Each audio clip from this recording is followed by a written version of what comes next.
In January of 1919, delegates from the warring nations met in Paris for a peace conference. The previous year, President of the United States Woodrow Wilson had presented Congress his plan for a lasting peace, known as the 14 Points.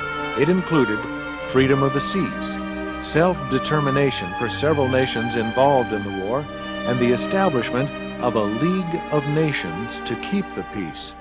Wilson was joined in Paris by the most prominent leaders of the Allied forces.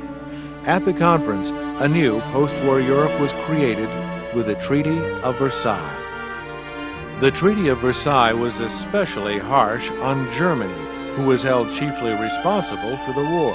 All German colonies were to be given to the Allies. The German Rhineland was to be turned into a demilitarized zone and occupied by Allied forces. Its army was to be reduced to 100,000 men. Germany would not be allowed to possess submarines or an air force. Finally, it required that Germany pay for all reparations for the war.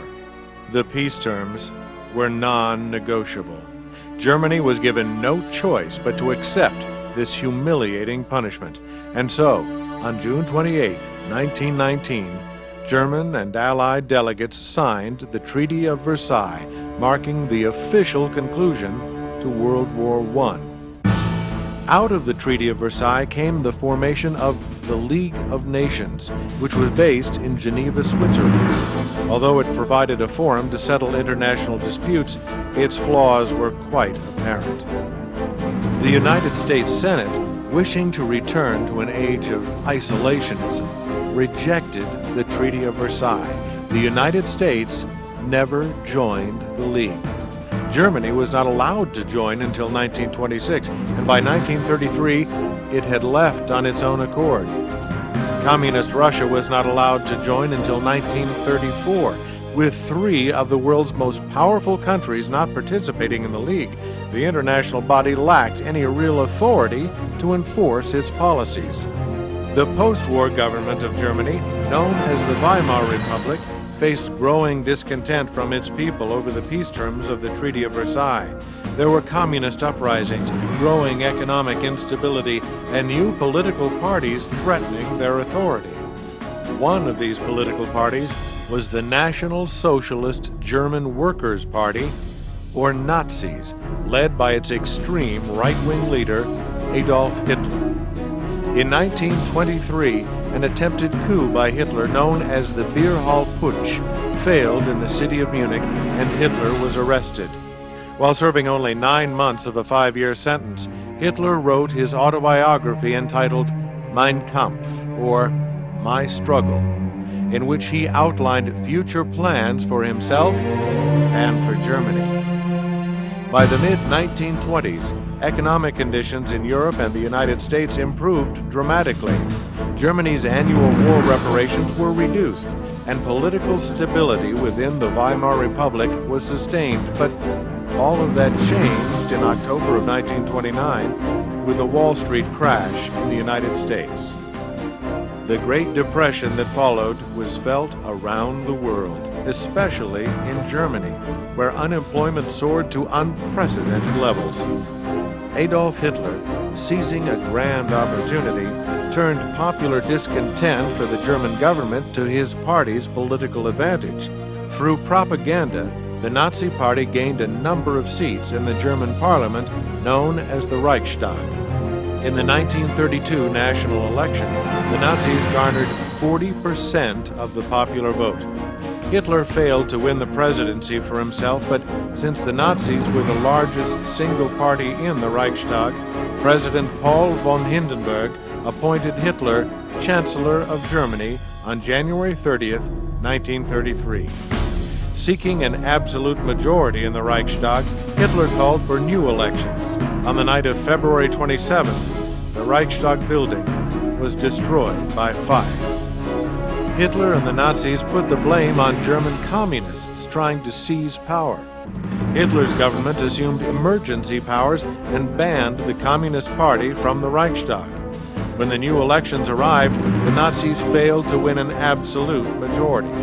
In an effort to seize total control, Hitler asked the Reichstag to pass the Enabling Act, which would allow him to govern without the authority of the Reichstag or the president. With the Nazis using strong-arm tactics, the act became law, and Hitler used his newly acquired power to ban all political parties other than his own. All who opposed Hitler were either killed, jailed, exiled, or sent to concentration camps. Upon the death of 87-year-old President Hindenburg in August of 1934, Hitler assumed both the presidency and the chancellorship under the new title of Führer. The era known as the Third Reich and the dictatorship of Adolf Hitler had begun. Between the years 1934 and 1939, Germany saw itself transformed into a totalitarian police state, with the Nazis controlling all aspects of everyday life. They persecuted those they deemed undesirable, such as communists, gypsies, homosexuals, and especially Jews, who they used as scapegoats for all of Germany's ills. Jews were dismissed from the universities and from all government service. The Nuremberg Laws of 1935 outlawed marriages between Jews and non-Jews, and their civil rights were stripped away. On November 9, 1938, thousands of Jewish businesses were destroyed, synagogues were burned, and property was confiscated in what was to be known as Kristallnacht, or Night of Broken Glass. Those that survived were either arrested or forced into ghettos. In the coming years, an even crueler fate awaited the Jews. Under Hitler, Germany had withdrawn from the League of Nations in 1933, and soon he set out to defy the Treaty of Versailles by rebuilding the German military to its former glory. Hitler had witnessed other nations defy the League of Nations with aggressive behavior with little or no repercussions. Imperial Japan had invaded Manchuria in 1931 and withdrew from the League over the issue in 1933. Italy, under the fascist dictator Benito Mussolini, invaded Abyssinia, modern-day Ethiopia, in 1935. Seeing this, Hitler began to pursue a more aggressive foreign policy. In 1936, Hitler sent 2 German divisions in to reoccupy the German Rhineland. An alliance between Germany and Italy was formed, known as the Rome-Berlin Axis.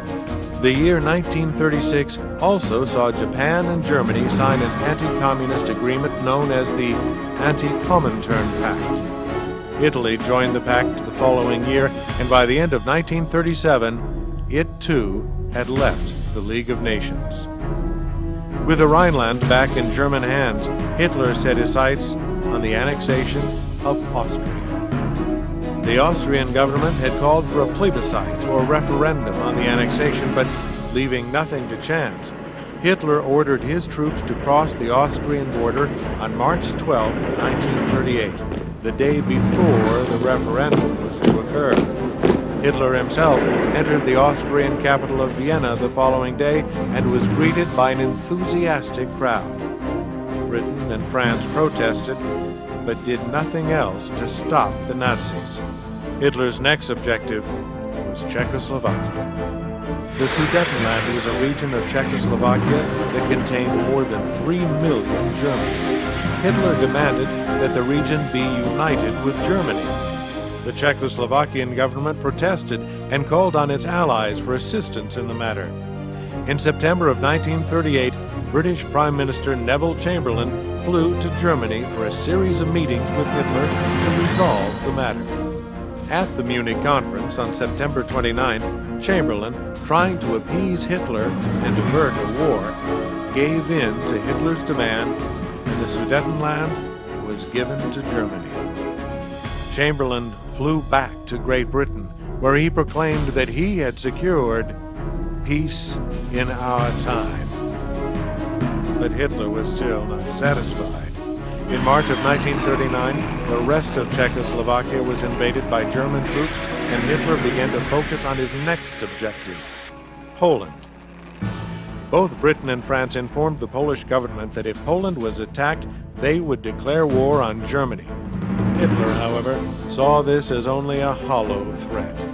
Still, he was not prepared to fight a war on two fronts over the invasion of Poland, and so, on August 23, 1939, Germany signed a non-aggression pact with the Soviet Union, led by the communist dictator Joseph Stalin. A secret agreement between the two countries was appended to the pact, which gave the Soviet Union half of Poland and complete control of the Baltic states of Latvia, Estonia, and Lithuania once Hitler's attack began. On September 1st, 1939, German troops invaded Poland. 2 days later, Britain and France declared war on Germany. World War II had begun.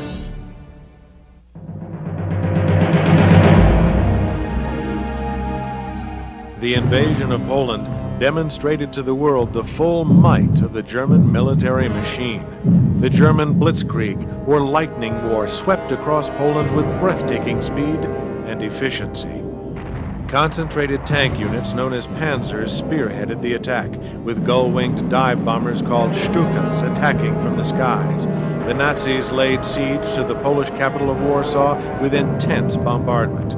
The Polish army put up a valiant fight, but were no match for the far superior German forces.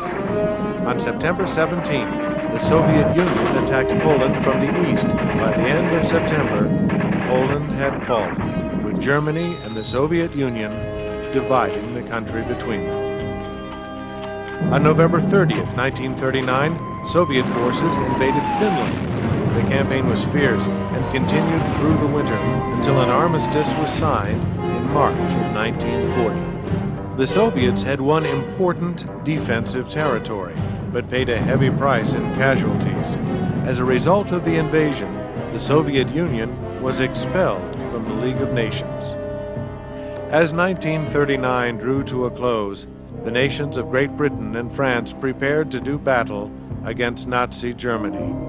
The winter months were quiet on the Western Front, but by the spring of 1940, Hitler would be ready to launch a new offensive against the Allies.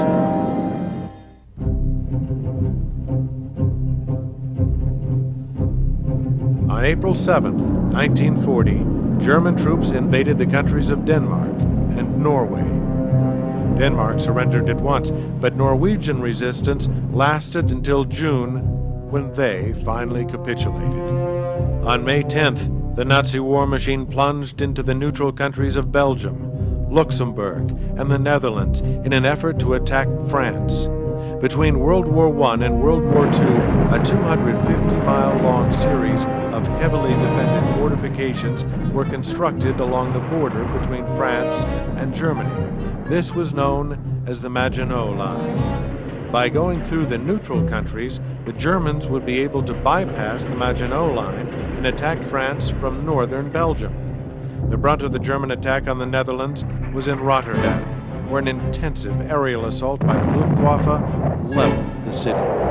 With the country being overrun by German forces, including Nazi paratroopers, the Dutch surrendered on May 14th. In Belgium, 50 infantry divisions and 7 panzer units drove into the Ardennes forest, taking the ill-prepared Allied forces completely by surprise. The assault of German artillery and dive-bombing Stukas forced the French army to retreat. By May 12th, the Germans crossed over into France and soon were moving northward to attack Allied forces on the coast. On the same day the Germans launched their western offensive, Neville Chamberlain stepped down as British Prime Minister and was replaced by Winston Churchill. Knowing that Britain must win the war, he exclaimed, "Victory at all costs. Victory in spite of all terror. Victory, however long and hard the road may be. For without victory, there is no survival." As the Germans continued their drive north, a large number of British, French, and Belgian troops made their way to the port city of Dunkirk. The troops soon found themselves under siege by German artillery fire and constant air raids. As the Allied troops defended their position, the British government began the evacuation of Dunkirk. A variety of ships, including barges, fishing boats, pleasure craft, and destroyers, were sent across the English Channel to rescue the beleaguered soldiers. As the ships approached the shore, the soldiers, who were lined up on the beaches, waded or swam out to them. Over a 9-day period, 30 warships and some 665 boats were sunk by enemy fire. Yet 340,000 Allied troops, 2/3 of them British, were rescued and sent out of harm's way. Once the evacuation had begun, the country of Belgium was forced to surrender. Yet the miracle of Dunkirk had saved almost the entire British Army and was seen by many as a symbolic victory, if not a military one. On June 5th, the day after the final evacuation, German forces totaling 130 divisions advanced southward through France. The French army, with only 50 divisions, was no match against the Nazi blitzkrieg and quickly retreated. On June 14, 1940, the citizens of Paris wept as German soldiers marched through their streets. 2 days later, Paul Reynaud, the French premier, resigned and was succeeded by Marshal Philippe Pétain, the military hero from the First World War. Pétain called for a truce with Germany. On June 22nd, an armistice was signed in the same train carriage that witnessed the 1918 surrender of Germany. Under the terms of the armistice, Germany would occupy northern France. In the south, Pétain would lead a collaborating yet independent French government with its capital at Vichy. British Prime Minister Winston Churchill, predicting Hitler's next move, spoke to the people of Great Britain. The Battle of France is over. The Battle of Britain is about to begin. Let us therefore brace ourselves to our duty. So bear ourselves that if the British Empire and its Commonwealth last for 1,000 years, men will still say, this was their finest hour. With the fall of France, Hitler and his generals began to plan the invasion of Great Britain, codenamed Operation Sea Lion. Before Britain could be conquered by land, however, it would have to be conquered by air. To accomplish this task, Hitler turned to the chief of the German Luftwaffe, Hermann Göring, and ordered a full-scale air assault on the island nation. In August, the Luftwaffe began bombing airfields used by the RAF, the Royal Air Force. Although the Germans had a superior number of planes, it was the British who had the advantage. A new invention called radar was used to detect the German Air Force as they left their bases in France and gave the British Fighter Command advance warning of their air raids. And since the Luftwaffe took off from France, it had a limited fuel supply over the skies of Britain.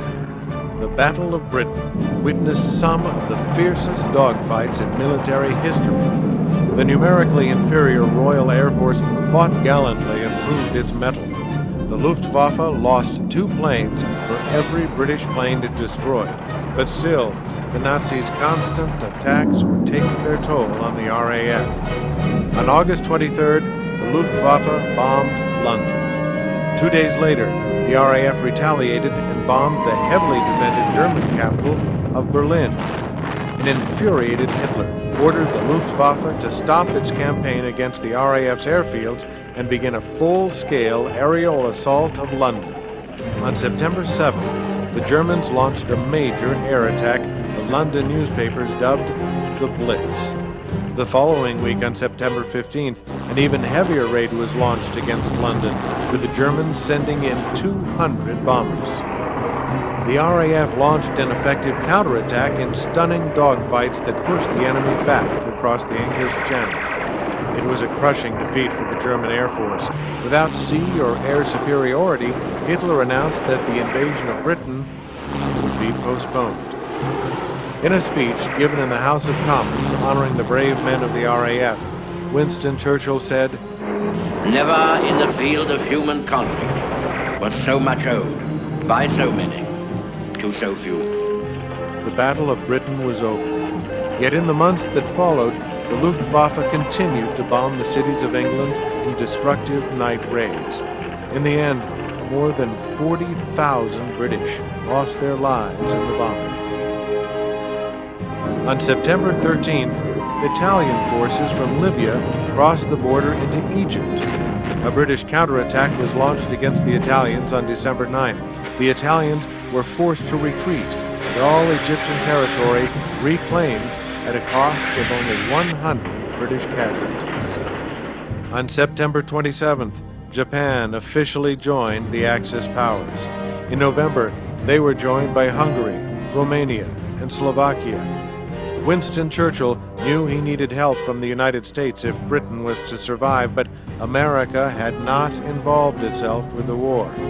Since the end of World War I, it had followed a policy of isolationism. Congress had passed neutrality laws between 1935 and 1937, which prohibited the president from providing nations at war with military assistance. But that was about to change. The President of the United States was Franklin Delano Roosevelt. He had been elected in 1932 and pledged to end the Great Depression through his domestic program known as the New Deal. He had lifted the spirits of an economically devastated nation, and for that he was re-elected in 1936 and for an unprecedented third term in 1940. Roosevelt knew that America would need to become involved in the war, and with the fall of France, public opinion about American involvement began to change.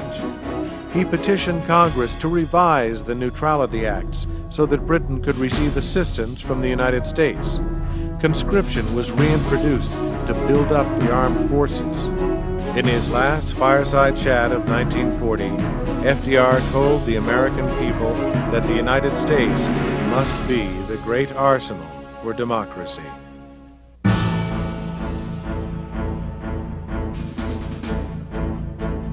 On March 11, 1941, the Lend-Lease Act was passed by the United States Congress. This allowed for the United States to lend military equipment to the Allied powers, most importantly Britain, with the knowledge that the cost of the equipment would be paid back after the war. Meanwhile, the Axis powers had grown to include the countries of Bulgaria and Yugoslavia. But a coup d'etat led by a group of Yugoslav army officers quickly canceled that pact with the Axis. Hitler reacted with force. On April 6th, the German war machine simultaneously attacked both Yugoslavia and the country of Greece. A massive air attack on Belgrade killed 17,000 civilians and caused the city to fall within a week. On April 17th, with its army surrounded, the whole of Yugoslavia surrendered. By the 23rd of April, the Greek army had surrendered and its government had left the country. On the 27th, German forces entered Athens, and by the end of May, all of Greece and the Greek Aegean Islands were under German occupation. With his conquest of the Balkans complete, Hitler turned toward his most ambitious plan of the war, Operation Barbarossa, the invasion of the Soviet Union. On the morning of June 22nd, Germany broke its non-aggression pact with the Soviet Union by sending 3 million soldiers across the Russian border along a 2,000-mile-long front. The artillery barrage of the Nazi Blitzkrieg caught the Red Army completely off guard. The Luftwaffe destroyed 1,200 Soviet aircraft still on the ground. Panzer divisions plowed through Soviet territory at a ferocious pace. City after city was overrun. By August, the Germans had killed or wounded 1.5 million Russian soldiers, with another 2 million taken prisoner. Hitler was advised by his generals to strike at the Russian capital of Moscow immediately, but he disregarded their advice. Instead, Hitler diverted panzer units to aid in the attack of Kiev in the Ukraine, which fell to the Germans on September 19th. The city of Leningrad had been surrounded by German forces since September 8th and was now under siege. The German drive towards Moscow was delayed until October 2nd, which proved to be a fatal mistake. The Russian winter arrived early. Heavy rain and snow turned the battlefields to mud and brought the German assault to a stop. With inadequate clothing, food, and supplies, many German soldiers lost their lives while others suffered severe frostbite. Taking advantage of the situation, Russian leaders called on thousands of civilians to dig trenches and help fortify Moscow's defenses. After the first frost hardened the ground, the Germans continued with their drive. They came within 20 miles of Moscow in November. But the Soviet defenses held firm. The Soviets launched a counterattack against the ill-equipped Germans in early December, spearheaded by their new T-34 tanks. By the end of the year, they had pushed the German front line back some 40 miles. The Germans were astounded by the Soviets' courage and determination after so many months of defeat and hardship. The invasion of the Soviet Union was a failure. And now, Hitler had to contend with fighting a war on two fronts. On August 11, 1941, British Prime Minister Winston Churchill and U.S. President Franklin Roosevelt met for the first time on board a naval destroyer off the coast of Newfoundland, Canada. It was here that they signed a joint declaration of peace aims known as the Atlantic Charter. This historic document would become the basis for establishing the United Nations after the war. They also agreed to aid the Soviet Union in its struggle with Germany and issued a warning against Japan and its aggressive expansion in the Far East. Tensions between the United States and Japan had grown since the Japanese invasion of Manchuria and its ongoing war in China. After Japanese troops landed in French Indochina in July of 1941, the United States imposed a ban on all trade with Japan. In October, General Hideki Tojo was appointed Japanese Prime Minister.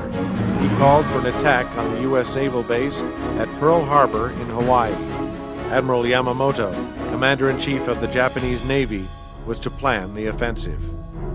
On the morning of December 7th, the Japanese attacked without warning. 350 carrier-based aircraft, many carrying torpedoes, led the assault.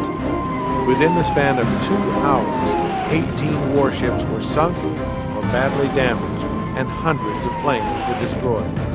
More than 2,000 Americans, nearly all naval personnel, were killed, and another 1,200 were wounded. Japan had declared war on the United States. The Japanese continued their assault in the Pacific by attacking Wake Island, Guam, Hong Kong, Singapore, the Philippines, and other Pacific islands. The day after the attack on Pearl Harbor, President Roosevelt spoke before a joint session of Congress. Yesterday, December 7th, 1941, a date which will live in infamy. The United States of America was suddenly and deliberately attacked by naval and air forces of the Empire of Japan. He asked Congress for a declaration of war. With a near unanimous vote, the United States formally declared war on Japan. Great Britain quickly followed suit.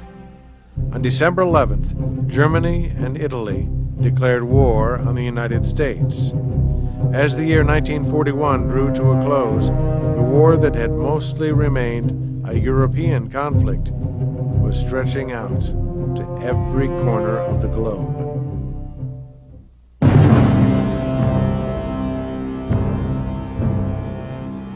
America was now at war, and its industrial and military might was put to the test. President Roosevelt was advised by his Chief of Staff, General George C. Marshall, to commit to a Germany First policy, as he believed that the Nazis posed a greater threat to the United States than the Japanese.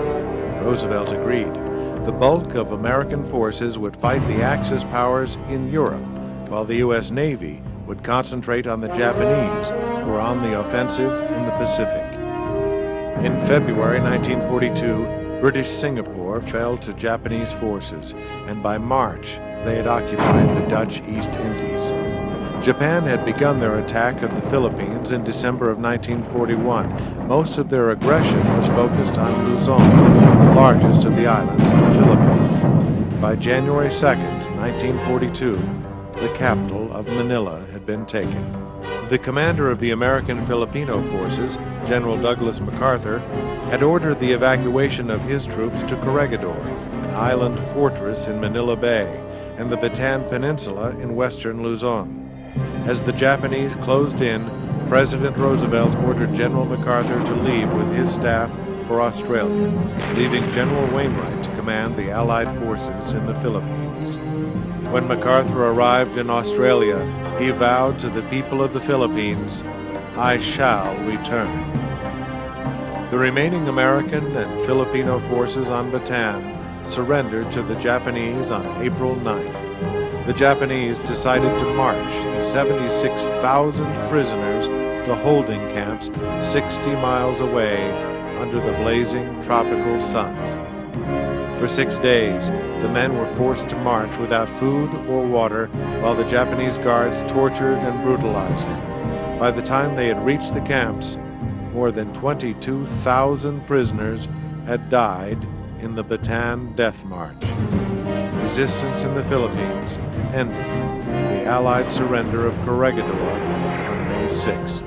A boost to U.S. morale came on April 18, 1942, when Colonel James Jimmy Doolittle led 16 bombers on a surprise air raid over the Japanese capital of Tokyo.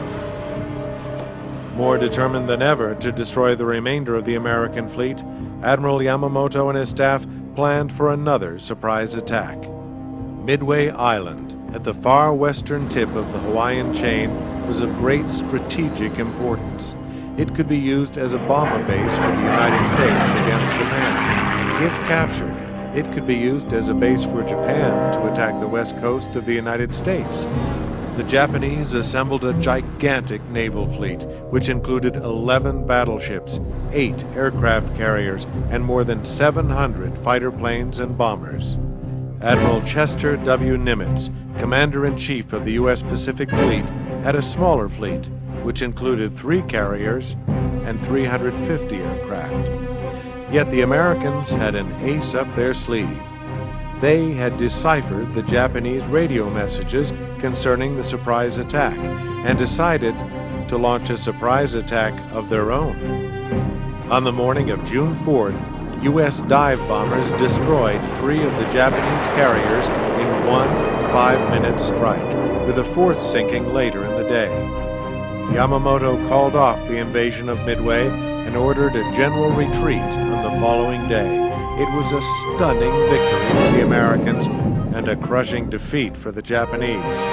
The Battle of Midway was the great turning point in the Pacific theater of World War II. As the United States mobilized its forces for the war in Europe, British forces were fighting the Axis powers in North Africa. To aid the Italians in their fight against the British, Hitler sent General Erwin Rommel and his panzer units to North Africa. Nicknamed the Desert Fox, Rommel was a masterful tactician, and he won a series of decisive victories against the British in 1941. But at the British garrison of Tobruk in Libya, a counterattack was launched that drove Rommel and his Africa Corps back to his original starting point. Rommel launched a new offensive in May of 1942. Within a few weeks, the Africa Corps recaptured all the territory that was lost to the British 8th Army and forced the Allies to regroup to a defensive position near El Alamein in Egypt. By the end of June, the British garrison at Tobruk had fallen to Rommel's Africa Corps. Winston Churchill called for new leadership in the North African campaign. The man he chose was Lieutenant General Bernard Montgomery. On October 23rd, Montgomery launched his offensive at the Battle of El Alamein. A barrage of British artillery pounded Rommel's Africa Corps, followed by an assault by the British infantry. By the first week of November, they had broke through the German lines, and Rommel, against Hitler's orders, gave the order to retreat. On November 8th, American and British troops fighting together under General Dwight D. Eisenhower began landing in Morocco and Algeria, which were controlled by the Vichy government of southern France. In response to the invasion, the Nazis sent reinforcements into Tunisia and occupied all of France. The Allied offensive was checked in western Tunisia in mid-December. The war in North Africa would rage on until the following spring. In the Pacific, U.S. Marines landed on the Japanese-controlled island of Guadalcanal in the Solomons on August 7, 1942. Japanese resistance was strong. While the Marines fought the enemy on land, the Navy fought the Japanese in 6 major engagements in the waters surrounding the island. The fierce and bloody fighting for Guadalcanal lasted a grueling 6 months. By February 1943, with assistance from Australian forces, the Americans had secured the island. On the Eastern Front, 1942 would witness one of the most destructive battles of the war, the Battle of Stalingrad. On August 23rd, German airplanes launched a bombing raid on the city in which some 40,000 civilians were killed. After the aerial assault, the German Sixth Army, commanded by General Friedrich Paulus, approached the outskirts of Stalingrad. General Vasily Chukov, the Russian commander, ordered his men to engage the enemy in street warfare, hiding out in wrecked buildings and attacking the German forces with rifles and hand grenades. The brutal fighting lasted for months. By November, the German Sixth Army occupied most of the city. Then, on November 19th, the Soviets counterattacked from the north and south with a massive assault of tanks and heavy guns. By the 22nd, the Germans were completely surrounded. General Paulus, wishing to fight his way out of the city, was ordered by Hitler to hold Stalingrad at all costs. Another cruel Russian winter had set in and crippled most of the German army, and with the Soviets closing in, the end was in sight. On January 31st, 1943, General Paulus surrendered the German Sixth Army to the Soviets. 200,000 Russians and 140,000 Germans had lost their lives in the fighting, with another 90,000 Germans taken prisoner. It was a devastating defeat for Hitler and the Nazis. The Battle of Stalingrad was the major turning point in the war in Europe.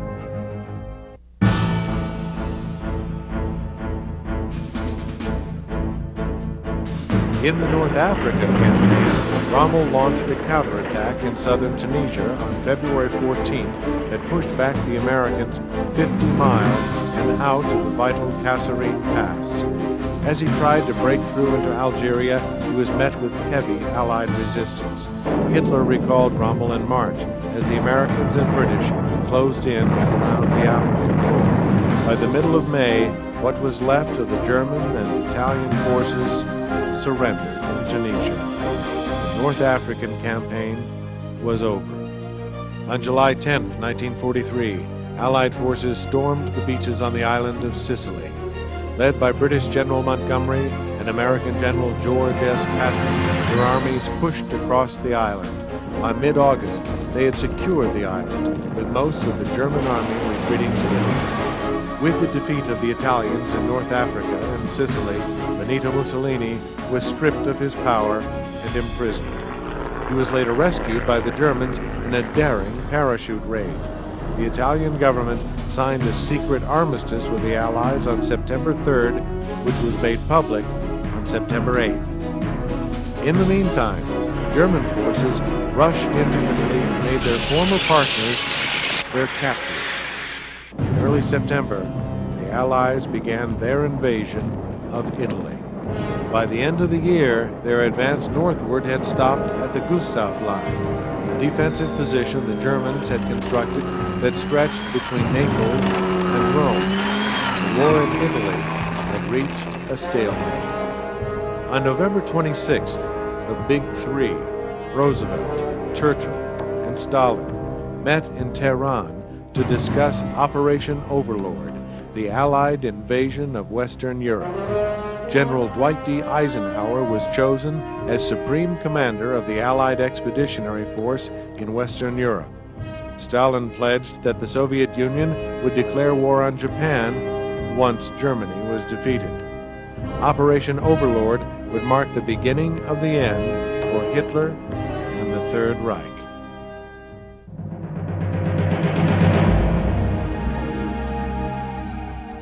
To break the stalemate in the Italian campaign, the Allies landed 40,000 troops behind German lines at Anzio on January 22, 1944, taking the Germans completely by surprise.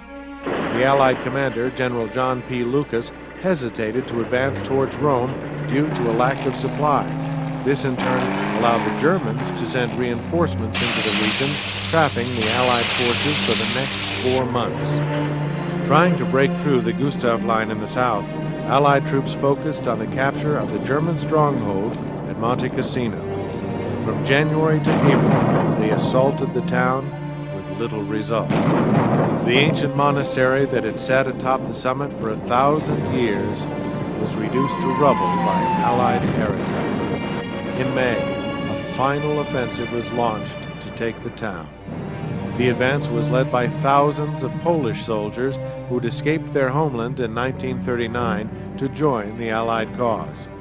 After 6 days of brutal fighting, the fortress was captured on May 18th. On May 23rd, American troops finally broke out of the Anzio beachhead, forcing the Germans to abandon the entire Gustav Line.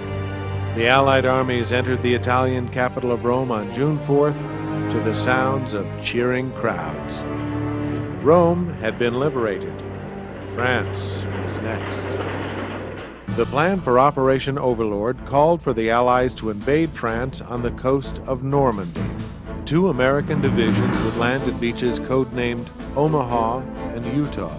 1 Canadian and 2 British divisions would land on beaches codenamed Juno, Sword, and Gold. A break in the weather on the 5th of June allowed the invasion to begin. Allied paratroopers dropped behind enemy lines under the cover of darkness. They suffered heavy casualties, but were able to secure the roads leading from the beach. On D-Day, June 6, 1944, the largest amphibious attack in history was launched. At 6:30 a.m., Allied soldiers assaulted the Normandy coast. Slow reaction by the Germans allowed for the Allies to land on 4 of the 5 beaches with light losses. It was an entirely different story for the American 1st Division at Omaha. From the cliffs and bluffs overlooking the beach, the heavily armed Germans opened fire with a barrage of artillery shells, mortars, and machine guns. The casualties were enormous at bloody Omaha, but the brave Americans pushed forward. By late afternoon, the beach was finally secured and more Allied troops were brought on shore. The cost of human life on D-Day was staggering, more than 10,000 Allied casualties. But the invasion was a success. By the end of June, the Allies had 1 million men ashore in Normandy. The Allied breakout from Normandy began on July 25th. The British and Canadian forces were commanded by General Montgomery. The American divisions consisted of the 1st Army, led by General Courtney Hodges, and the 3rd Army, led by General George Patton. In August, Patton's 3rd Army clashed with the German 5th Panzer and 7th Armies west of Falaise. It was the largest tank battle fought on the Western Front, with almost 1,500 tanks engaged in combat over an area of 800 square miles. The battle ended in an Allied victory on August 20th, with 100,000 Germans killed and another 50,000 taken prisoner. The Allied advance continued through France, and on August 25th, American and French forces finally liberated Paris. The streets erupted in joyous celebration. With Paris secure, the Allied forces continued their march against the Germans. By mid-September, the Allies gained control of Belgium and Luxembourg. In a summer offensive on the Eastern Front, the Soviet Red Army succeeded in pushing back the Germans 250 miles and destroying 28 of their divisions. The Soviets then went on to capture Romania, Bulgaria, Yugoslavia, and Hungary. By the fall, the Soviets were closing in on the Polish capital of Warsaw. Meanwhile, the Allies were also enjoying some successes in the Pacific theater. In the Battle of the Philippine Sea, U.S. naval pilots shot down over 300 Japanese planes and sank 3 carriers. On October 20th, General MacArthur launched his attack on Leyte Island in the central Philippines. American planes attacked Japanese airfields, destroying more than 3,000 aircraft. The ground assaults quickly followed. General MacArthur strode ashore only hours after the assault had begun and announced, "People of the Philippines, I have returned." The Allied attack on the Philippines brought the Japanese Navy out in full force. The Battle of Leyte Gulf lasted for 3 days and was the largest naval battle in history. The Japanese fleet lost 26 warships to the Americans' 6. Making their first appearance in the war were kamikaze suicide pilots who loaded up their planes with explosives and intentionally crashed into U.S. ships. Even with these suicide missions, the Japanese Navy was severely beaten and would prove ineffective for the remainder of the war. The land war in the Philippines continued, however, until June of 1945, when the Japanese, suffering enormous casualties, finally fled the islands. In November of 1944, FDR was elected to a 4th term as President of the United States. With victories in the Pacific and in Europe, the end of the war seemed within his grasp. Allied forces were preparing to invade Germany from the west as the Soviet Red Army was approaching from the east. But Adolf Hitler had one last card to play, one final, desperate gamble to ensure the survival of the Third Reich. On Hitler's orders, over 250,000 German troops and 1,000 tanks were secretly moved into the Ardennes forest. Their goal would be to split the Allied armies on the Western Front in 2 and capture Antwerp. On the morning of December 16th, the Germans attacked, taking the Americans completely by surprise. The German assault resulted in an Allied retreat, creating a 30-mile bulge in the American front lines. The fighting in the Ardennes became known as the Battle of the Bulge. General Patton's Third Army was brought in to save the American troops. The fighting continued until January 1945, when the bulge in the Allied lines was eliminated and the German army was destroyed. Hitler's desperate gamble had failed.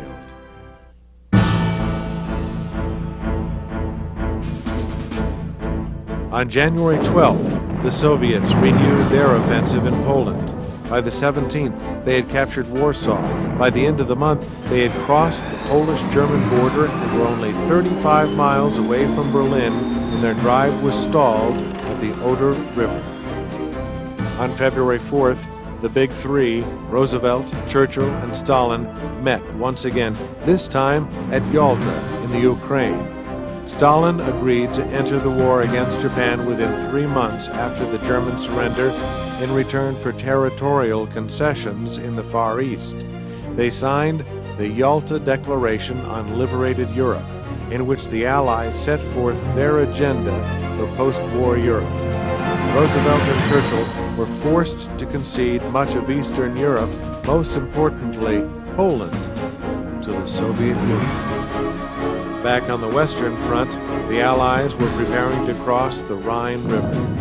The Germans began blowing up bridges as they retreated across the Rhine. On March 7th, an American platoon captured a railroad bridge over the river at Remagen that was wired with explosives, yet had not been destroyed. This stroke of luck allowed for thousands of Allied troops to pour into Germany. By the beginning of April, the Ruhr Valley was completely encircled by the Allies, and more than 300,000 German soldiers were taken prisoner. With the liberation of Europe in sight, tragedy struck the American people. On April 12th, President Franklin Roosevelt, the man who rescued America from the Great Depression and led his nation in war, died of a massive cerebral hemorrhage. He was succeeded in office by Vice President Harry S. Truman, who would see the war through to its conclusion. While the Americans and the British were pushing eastward through Germany, the Red Army had broken out from the Oder River and were fast approaching Berlin. With a force of 3 million men, the Soviets soon had the German capital surrounded. On April 25th, American and Soviet troops made contact near Torgau along the Elbe River. This historic meeting meant that Germany was now cut in two. On April 29th, German forces in Italy finally surrendered to the Allies. Italian partisans captured Benito Mussolini as he and other fascists were trying to escape to Switzerland. They were executed, and afterward their bodies were taken to Milan and hung upside down, put on public display. On April 30th, the Red Army finally captured Berlin. Adolf Hitler, seeing his dreams of a 1,000-year empire destroyed, committed suicide by shooting himself in the head. As one of his last official acts, Hitler had appointed Admiral Karl Dönitz to succeed him as Chief of State. Dönitz sent his representative, General Alfred Jodl, to General Eisenhower's headquarters in Reims to sign an armistice. On May 7, 1945, Germany unconditionally surrendered to the Allies. The war in Europe was over. The Allies proclaimed May 8th as Victory in Europe Day, VE Day. Across America and Britain there was wild celebration in the streets. The Nazis had been beaten, but the Allies were still at war with Japan. On February 19, 1945, 30,000 United States Marines invaded the island of Iwo Jima, located just 750 miles from Japan. The island was heavily fortified and garrisoned by 21,000 Japanese troops. Iwo Jima saw some of the bloodiest fighting of the war. On February 23rd, U.S. Marines took Mount Suribachi in the southern end of the island and raised an American flag on the summit. The fighting continued for nearly another month before the Americans secured the island. Over 6,000 Marines lost their lives on Iwo Jima. On April 1st, the U.S. 10th Army landed on the island of Okinawa, where they were met by fierce Japanese resistance. The fighting lasted until June 22nd, when the island was finally captured by the Allies. The price for victory, however, was enormous. There were more than 40,000 American casualties, of whom over 12,000 died. More than 100,000 Japanese soldiers lost their lives defending the island of Okinawa. On July 17th, President Truman met with Churchill and Stalin at the Potsdam Conference in Germany. The Big Three issued a joint declaration calling for the unconditional surrender of Japan, but the Japanese refused. President Truman was faced with two choices: begin the invasion of Japan or use a new superweapon of massive destructive power, the atomic bomb. Believing it would save the lives of thousands of American soldiers, President Truman made the fateful decision to use the bomb. At 8:15 a.m. on August 6, 1945, the B-29 bomber known as the Enola Gay dropped an atomic bomb on the Japanese city of Hiroshima. More than 70,000 people were killed instantly. Thousands more would die as a result of injuries or radiation-induced diseases. Still, the Japanese refused to surrender.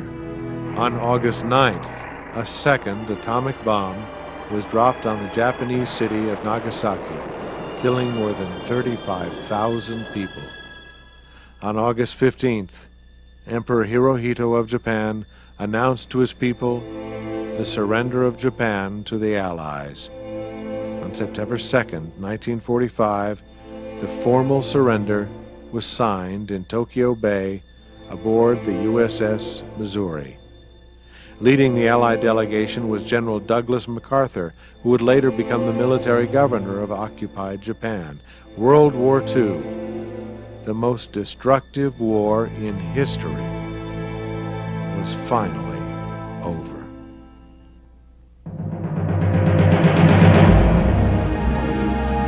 With the liberation of Europe came a discovery of indescribable horror. During the war, the Nazis had set up concentration camps in occupied countries. Jews and others the Nazis deemed undesirable were deported to ghettos and work camps, where many were killed by slave labor, starvation, and by mass shootings. At the Wannsee Conference held in January 1942, the Nazis decided to implement the final solution: the complete extermination of the Jewish people. By the end of the war, the Nazis had methodically murdered more than 6 million Jews in what has become known as the Holocaust. After the war, an international military tribunal was held at Nuremberg. The Nazi perpetrators were put on trial for their war crimes, and many were sentenced to death. The cost of human life during World War II is estimated at 55 million dead, 25 million in military service, and 30 million civilians. The ancient cities of Europe and Asia were reduced to rubble. Tensions between the Soviet Union and the United States grew in the years following the war. Winston Churchill had described the Soviet Union's communist influence over post-war Europe as an iron curtain descending across the continent. This was most clearly seen in Germany. The German state ceased to exist after the war. The country was divided into separate zones and occupied by the Allied powers of the United States, Great Britain, France, and the Soviet Union. Berlin, which was inside the Soviet zone, was also divided between the four powers. In 1949, the country was divided into Communist East Germany and Democratic West Germany. The confrontations that arose because of the different ideologies between East and West resulted in a Cold War between the United States and the Soviet Union that lasted over 40 years.